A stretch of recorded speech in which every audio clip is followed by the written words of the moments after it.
नमस्कार. किमया होम डेकोरमध्ये तुम्हा सर्वांचं स्वागत. सुरुवातीच्या काळात जेव्हा आम्ही पोथीवस्त्र बनवत होतो तेव्हा हे अशा प्रकारे बनवत होतो, ज्याच्यात अगदी नाजूकशी लेस आणि अगदी साध्या प्रकारे ज्याच्यामध्ये घरातली एखादी लहानशी पोथी आणि 3-4 स्तोत्र किंवा आरत्यांची पुस्तकं मावतील आणि ती सुंदर प्रकारे ठेवता येतील, हा मुख्य उद्देश होता.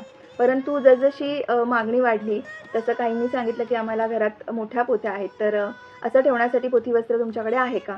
आणि एक प्रयोग म्हणून हे बॉक्स टाईप पोथीवस्त्र बनवलं. हे पोथीवस्त्र विशेष आहे कारण हे आमचं अगदी पहिलं प्रयोग म्हणून बनवलेलं पोथीवस्त्र आहे, जे आम्हाला आवडलं आणि त्याच्यानंतर आम्ही अशाच प्रकारे बॉक्स टाईपमध्ये अनेक पोथीवस्त्र बनवले आणि अनेक ग्राहकांपर्यंत आतापर्यंत पोथीवस्त्र पोहोचवले आहेत.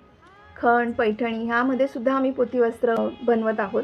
म्हणजे चौरंग वस्त्रासोबत पोथीवस्त्र ही सुद्धा आता किमयाची एक ओळख आहे आणि याचा खरंच खूप आनंद आहे.